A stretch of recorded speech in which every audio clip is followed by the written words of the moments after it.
Hey guys, today is the first in the Rhythm Rut Buster series, where I'm going to talk about how you take your rhythm parts and make them more interesting.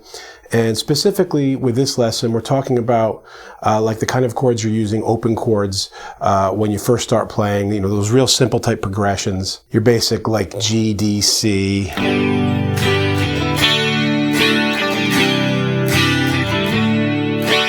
And how you can embellish them by knowing that the scale or knowing the key that you're playing in and knowing the scale around it in the position of the chords that you're playing so that you can add things.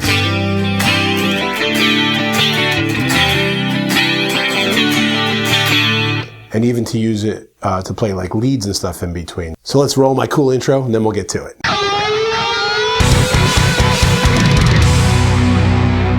Okay, so for this example, like with most of the examples I do, we're playing in the key of G major, and we have chords, obviously, that fit in the key of G major. And it's important that to be able to work with this Rut Buster and to work in this series, that you understand scales and the key that you're in, or at least enough, or you look it up online and know the notes on the guitar that you're playing so that you know what notes you're adding or subtracting. You know, learning the actual key, that's a whole completely different lesson. And I have a whole series on learning the modes and the scales that you're in, which I'll link up here for you. But for the purposes of this lesson, let's just quickly review the G major scale, which has the notes G, A, B, C, D, E, F sharp, and G. And if we continue on here in the first position of it, A, B, C, D, E, F sharp, G, maybe squeeze the A in there.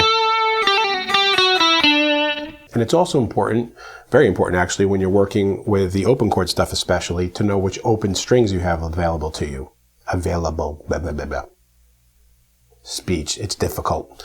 In this case, every one of them is available, E, B, G, D, A, and E. So that's good to know when you're trying to embellish chords, like the D chord. I can lift any one of my fingers off of the chord and that note will be in the key. They're all in the key of G, they're all going to work. So there's kind of like three levels to this. The first level is just basic chord embellishment. So I've got this G chord here, and I know that these notes, all these notes from going over the scale we just did are all available for me to add or subtract to the chord. So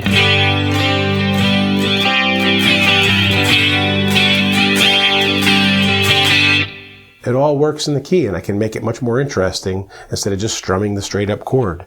I go to the D chord, I've got this G here, the F sharp, the open E.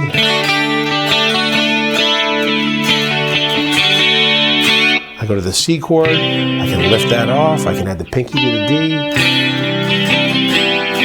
And I can take this entire progression and start to make something much more interesting.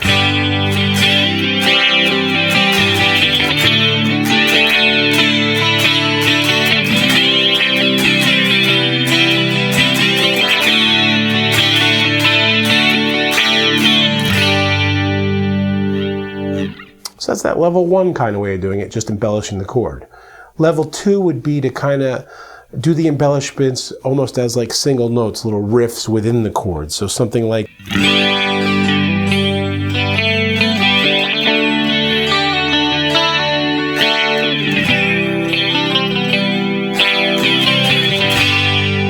right, so it's a little bit more like hammering on, pulling off, picking single notes instead of just strumming the entire thing. I'm getting a little bit more lead guitar-y with it, if you will. Now, and that leads me to the third level of doing this, which is to actually put a theme in there, a lead type of theme to connect chords to each other.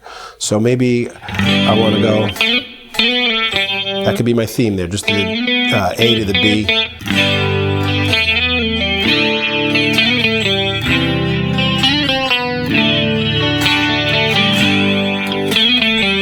Right, so now I've got this little connection theme. And it starts to create something that is more interesting and maybe even fits as a bit of a melody in your head.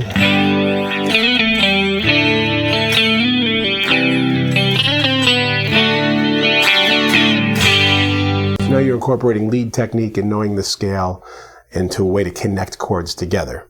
So that's kind of like your basic three levels there and just working in the key of G major.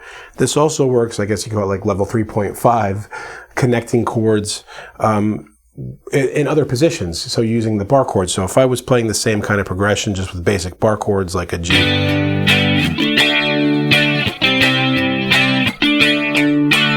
If I know my G major scale up here, which is also how I teach it in the mode series. So I've got the 3 notes per string, G, A, B, C, D, E, F sharp, G, keep going. I've got everything in these positions here available to me, and I can connect bar chords.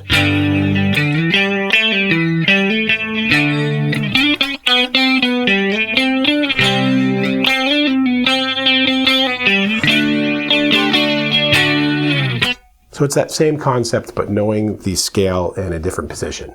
And of course, you can do these things in every key, but it just requires you to then learn the new scale. If I'm going to do something in A major up here, I would need to know all my notes in A major. So it's going to require you getting some theory down, but you can do it a key at a time.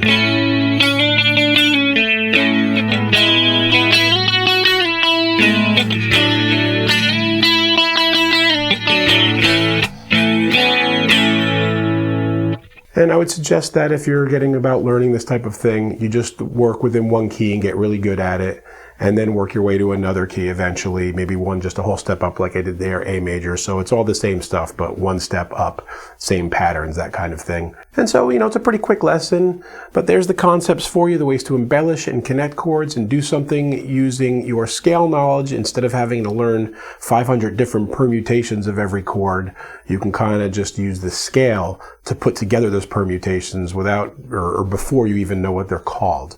And that's how you get to writing interesting music, and eventually you put together all the knowledge and what you've done with your ear and your hands, and that's when you really start to expound and expand your playing. So if you have any questions or comments, anything else you'd like to see on this topic, please let me know in the comments below. I'm always happy to answer and even do other videos following up on people's questions. And until next time, guys, keep making great music.